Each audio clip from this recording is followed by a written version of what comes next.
अहिल्यानगर जिल्ह्यातील संगमनेर तालुक्यातील वडगाव पान येथे असलेल्या दत्तधाम सरकारमध्ये सध्या भाविकांचा मोठा ओघ पाहायला मिळतो। परमपूज्य गडगे महाराज यांच्या मार्गदर्शनाखाली येथे प्रार्थना, संकल्प आणि ध्यान साधनेच्या माध्यमातून नागरिकांच्या मनातील नकारात्मकता दूर करण्याचा अनोखा उपक्रम राबविला जातो। येथे येणाऱ्या अनेक भाविकांनी स्वतःचा अनुभव सांगताना नमूद केलंय की दत्तधाम सरकारमध्ये आल्यानंतर त्यांना मानसिक शांती मिळाली असून मनातील निगेटिव्ह विचार पूर्णपणे कमी झाले। काही भाविकांनी तर असेही सांगितले की त्यांच्या जुनाट आणि गंभीर आजारांमध्येही सुधारणा झाली आहे। कॅन्सर सारख्या मोठ्या आजारांपासूनही दिलासा मिळाल्याचे अनुभव काहींनी व्यक्त केले। यासोबतच व्यसनाधीनतेच्या विळख्यात अडकलेल्या अनेक व्यक्तींनी येथे येऊन नवं जीवन मिळवल्याचं सांगितलंय। ध्यान, साधना आणि सकारात्मक वातावरणामुळे त्यांचे मनोबल वाढले असून त्यांनी व्यसनमुक्तीचा मार्ग स्वीकारलाय। दत्तधाम सरकारतर्फे भाविकांसाठी राहण्याची व जेवणाची संपूर्ण व्यवस्था मोफत करण्यात आली। त्यामुळे दूरदूरवरून येणाऱ्या नागरिकांना कोणतीही अडचण भासत नाहीये। येथे मिळणारे शांत, प्रसन्न आणि आध्यात्मिक वातावरण नागरिकांना नवसंजीवनी देत असल्याचं भाविकांचे मत आहे। इथे आल्यानंतर मनाला खूप प्रसन्न वाटते, कोणतीही पीडा असो ती कमी होते, असे अनुभव अनेक भाविकांनी व्यक्त केले। श्रद्धा, विश्वास आणि साधनेच्या बळावर दत्तधाम सरकार हे अनेकांसाठी आशेचे केंद्र बनले। श्री गुरुदेव दत्त। माझे नाव हर्षा राऊत आहे। मी अमरावतीवरून आलेली आहे। माझं गाव इथून 550 किलोमीटर आहे। मला 15 वर्षापासून पोटाचा एवढा त्रास होता की मी सांगू शकत नाही। मी पूर्ण सर्जनकडे गेली, एमडी कडे गेली, सोनोग्राफी केली, एंडोस्कोपी केली, एक्सरे काढले, पण मला बिलकुल एक कवळीचा सुद्धा मला आराम आला नाही। मी युट्यूबवरून बघितलं, त्यावेळेस मला या दत्तधाम सरकारचं मला माहीत पडलं। मी सहज म्हणून आले, पण जे गुरुदेवांनी इथे जे वैद्यकीय प्रक्रिया केली त्यामुळे माझा 15 वर्षाचा त्रास माझा एका तासात कमी झाला। ना भूतो ना भविष्यती असा दरबार कुठे नाही आणि होणारही नाही आणि आहेही नाही। मोफत जेवण आम्ही 4 दिवसापासून इथे आहोत, कारण दूर असल्यामुळे आम्ही येऊ शकत नाही। आणि मी परत हेच सांगू शकेन की ना भूतो ना भविष्यती असा दरबार कुठं आहे नाही आणि होणारही नाही। आता बाई पंडितराव कापुरे, जिंतूर तालुका, परभणी जिल्हा। मी करंजी गावून आलेले। माझे गुडघे खूप दुखायले, तर हात पाय खूप दुखतात। 3.5 महिने झाले मी दवाखाना करून परेशान आहे, पण बाबाच्या कृपेने मला आज बरं वाटलं। मी काल सकाळी आलेली, मला वारं होतं, माझं वारं बंद झालं आणि मला आज आराम वाटला।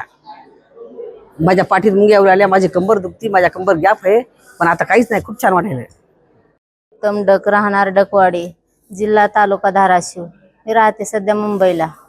माझ्या भावाने सांगितलं होतं, मी माझ्या मालकाने, माझी 5वी खेप आहे। एकदम बरं, एकदम म्हणजे बरं। इथं काही पैशाचा हे खर्च नाही, काय नाही, जेवणाची सोय आहे, राहण्याची सोय आहे। काय अडचण असली तर समस्या समधी सुटते। काय त्रास होता आपल्याला? काय त्रास होता? माझ्या मालकाच्या डोक्यात गाठ होती, ते पूर्णपणे बरी झाली। आणि माझ्या पायात असं खिळ टोचल्यासारखं होत होतं, कधी कधी समजा असं अंगात चावल्यासारखं होत होतं। मी इथनं दुवा घेते, मला बरं वाटतं। मालक आलेत का सोबत? मालक आज नाही आले, मी आज एकटे आले। 5 वारे झाले मी येते, दिपाळीपासून प्रत्येक महिन्याला येते। आता चांगलं वाटतं, फ्रेश। घरात पण थोडं बदल झाला इथल्या संकल्पाने, प्रार्थनेने, आणि घरातल्या वातावरणात बी थोडा बदल झाला। प्रत्येक महिन्याला मी करते इथे येऊन। घरी काय पण विचार घेऊन जातो आपण इथून देवाकडनं फक्त चांगलं व्हावं, चांगलं हे व्हावं, हेच विचार घेऊन जातो देवाचा। आणि जे महाराजांनी काय सांगितले करायचे, पूजा पाठ करीत जा, किंवा जप करीत जा, किंवा प्रार्थना लाईव्ह असते घरून करीत जा, ते काय करणं होत नाही, पण जप हे करतो आम्ही घरी। एक तरी माळा दत्ताचा जप करतो, आपलं कामाच्या व्यवसायाच्या ह्याच्यातून भेटेल तसं। दत्तधाम सरकार की जय। धीर तुकाराम व्यवहारे, राहणार निमतवाडी, तालुका पंढरपूर, जिल्हा सोलापूर। मला कॅन्सरचा आजार होता। माझं पोट सारखंच दुखत होतं। आज एकही न गोळी खाल्ली, रात्री आलोय मी, कसलीच गोळी खाल्ली नाही। मला उभा राहायचं थरथर कापायचं, पण आज मी किती लय चाललोय बी आहे। आणि पूजा ही केल्या, तिथं अग्निपूजा केली महादेवाची ही।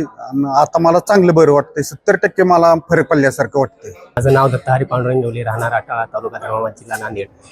मी गेल्या 10 वर्षापासून ॲलर्जी या प्रकारामुळे खूप ग्रस्त होतो। आणि मी सकाळी 11 वाजता आलो इथं. काल सकाळी 7 वाजता निघालो, 11 वाजता इथं पोहोचलो मी. एवढा प्रवास करून सुद्धा येऊन मला इतकं बरं वाटलं नाही. एका तासामध्ये महाराजाची पूर्ण मला अशी कृपा वाटते की इथल्यासारखा प्रकार दुसरा कुठंच नसत, एवढी मी खात्री देतो. पंढरपूर पासून 9 किलोमीटर आजनसोंड, मुक्काम आजनसोंड, पोस्ट देगाव, तालुका पंढरपूर, जिल्हा सोलापूर. आता इकडं आम्ही 28 डिसेंबरला आलो होतो. माझा मावस भाऊ ह्याची जरा शारीरिक त्रास होता, गुडघे दुखणे, ही काय घरची बाबा. ते आत्ता ह्या वेळेस आम्ही भाऊजाईला,